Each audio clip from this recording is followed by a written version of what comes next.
Hey, filhos e filhas de Midgar! Tenho recebido muitas dúvidas por e-mail, por WhatsApp, pelo direct do Instagram também, sobre 3 etapas em específico do processo de produção do hidromel. São as etapas de estabilização do hidromel, ou seja, como fazer o hidromel parar de fermentar, a etapa de clareamento e de maturação do hidromel também. Então eu resolvi vir falar aqui em específico sobre essas etapas do processo de produção. Confesso que essas 3 etapas são as 3 etapas do processo de produção do hidromel sobre as quais eu menos sabia.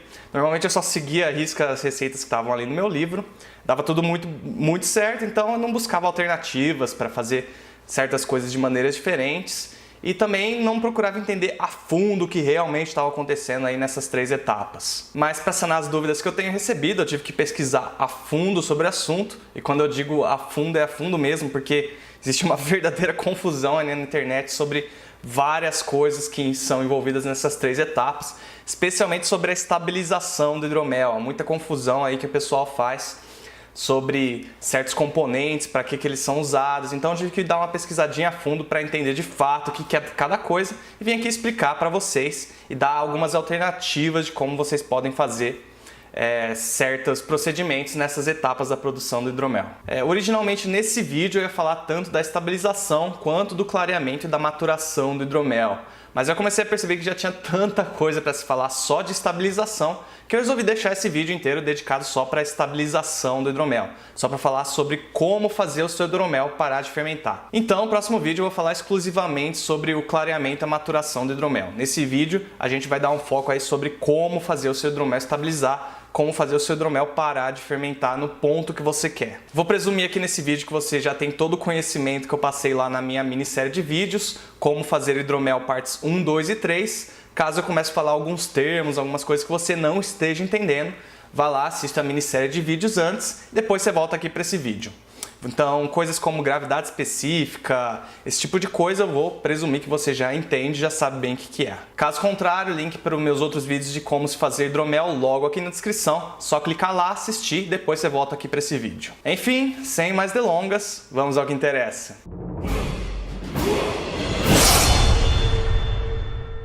Um tema que fica recorrendo sempre que eu pesquiso sobre produção de hidromel é: quanto menos intervenção, melhor o sabor final do hidromel. Então, será que é possível estabilizar a fermentação do hidromel? Ou seja, fazer com que a levedura pare de fermentar o açúcar presente no hidromel, sem nenhum tipo de intervenção? Sim, de fato é possível. Entretanto, sem intervenção, nós também perdemos grande parte do controle que nós temos sobre o produto final. Deixe-me elaborar. O hidromel para de fermentar naturalmente sob 2 condições. A primeira condição é: o teor alcoólico da bebida atinge um nível tal que a levedura presente na bebida não consegue sobreviver naquele ambiente e morre. Segunda condição é: o alimento da levedura, ou seja, o açúcar, acaba. Primeira condição é difícil de prever e normalmente não é o que acontece na produção de hidroméis com baixo teor alcoólico. Não podemos simplesmente contar com essa primeira condição como ponto de parada da fermentação do hidromel. Ela é muito incerta. A segunda condição é perfeita. Se você planejou um hidromel seco como produto final, basta você deixar a levedura fermentar até que não tenha mais nenhum açúcar presente no hidromel e pronto. A fermentação vai cessar naturalmente. Mesmo assim, nós acabamos perdendo um pouquinho de controle nessa condição. O açúcar no hidromel acaba quando a gravidade específica atinge próxima de 1. Pode até ser mesmo um pouquinho abaixo de 1, até cerca de 0,998. Porém, a faixa de hidroméis considerados secos vai desde 0,998 até 1,010. Então, caso você queira ter um hidromel seco um pouco menos seco e mais próximo de uma gravidade específica de 1,010, você precisará intervir na fermentação. Bom, essas são as formas com as quais o hidromel se estabiliza naturalmente. Então, seu hidromel não irá estragar ou ficar necessariamente ruim caso você não pare a fermentação. Ele simplesmente ficará seco, muito provavelmente. Aí entramos então nas maneiras como podemos intervir na fermentação para atingir exatamente o nível de doçura e o teor alcoólico que queremos. A mais recomendada, tanto por produtores de hidromel quanto por produtores de vinho, é usar uma combinação de metabisulfito de sódio ou de potássio e sorbato de potássio. Vamos entender o que são esses componentes antes de qualquer coisa. Tanto o metabisulfito de sódio quanto o metabisulfito de potássio, que também pode vir na forma de tabletes, chamados de Canden Tablets, são antioxidantes e antibacterianos. Sua função primária nos vinhos é matar leveduras selvagens e bactérias contaminantes que podem estar contidos nas uvas, para garantir um bom sabor do vinho. Basicamente, o metabisulfito de potássio ou de sódio garante que o único organismo que realizará a fermentação no vinho será a levedura específica para vinho, que possui resistência a pequenas concentrações desses componentes, diferente de leveduras e bactérias selvagens, que morrem facilmente em pequenas concentrações desses componentes. Entretanto, o que nos interessa é o papel desses componentes na estabilização do hidromel. Em maiores concentrações no hidromel, esses componentes são capazes de fazer com que a levedura presente no hidromel pare de fermentar. Ele não irá matar a levedura, ou seja, não irá esterilizar o hidromel. Ele irá fazer com que a levedura que já está presente no hidromel pare de transformar açúcar em álcool. Entretanto, esse componente sozinho não cessa o processo de reprodução da levedura. É aí que o sorbato de potássio entrará em jogo. Eu recebi diversas dúvidas sobre quantidades que devem ser utilizadas desses componentes no hidromel. Quem de fato determina isso é o próprio fabricante, e as quantidades exatas deverão vir na embalagem desses componentes. Mas, como referência, eu vou passar quantidades que, em geral, a literatura da produção de hidromel recomenda. Para o metabisulfito de potássio ou de sódio em forma líquida, nós devemos usar 1/16 de colher de chá, o equivalente a 0,31 ml, para cada 3 litros de 800 ml de hidromel. Para o metabisulfito de potássio em forma de tabletes, ou seja, os Camden Tablets, deve-se usar um tablete para cada 3 litros e 800 ml de hidromel. Como eu disse, o metabisulfito de sódio ou de potássio estabiliza as leveduras já presentes no hidromel. Entretanto, essas leveduras não param de se reproduzir, e com a reprodução, eventualmente, as leveduras irão reverter a estabilização que foi alcançada e elas começarão a transformar açúcar em álcool novamente. Portanto, precisamos fazer com que essas leveduras parem de se reproduzir no hidromel. É o sorbato de potássio que faz isso. Simples assim. Por isso que é necessária a combinação tanto do metabisulfito de sódio ou potássio, quanto do sorbato de potássio para efetivamente estabilizar a fermentação do hidromel. Mais uma vez, é o fabricante que de fato dita a quantidade que deve ser usada desse componente no hidromel. Entretanto, a quantidade padrão que a literatura dita é de meia colher de chá, ou seja, o equivalente a 2,48 ml para cada 3 litros e 800 ml de hidromel. Bom, você pode estar pensando, e se eu deixar a levedura comer todo o açúcar que está no hidromel, ela vai morrer depois? A resposta é não. Depois que acabou o açúcar, a levedura entra num estado de dormência, mas ela ainda fica viva na bebida por muito tempo. Ela pode morrer quando o teor alcoólico passar da tolerância máxima daquele tipo de levedura em particular, mas ela não morre facilmente devido à falta de alimento. Caso a levedura morresse depois que o açúcar acabasse, seria muito mais fácil. Bastaria deixar a levedura comer todo o açúcar que está no hidromel e depois morrer, o que resultaria num hidromel seco, porém sem leveduras.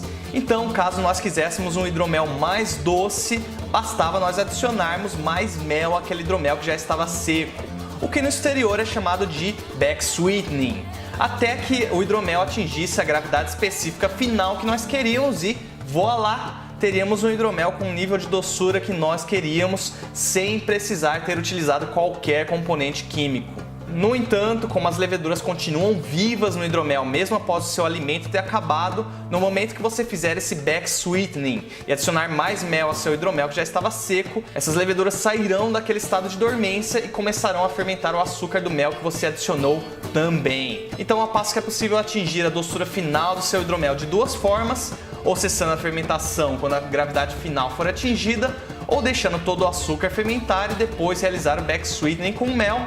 Ambas essas formas necessitam dos componentes químicos mencionados para que a fermentação de fato estabilize.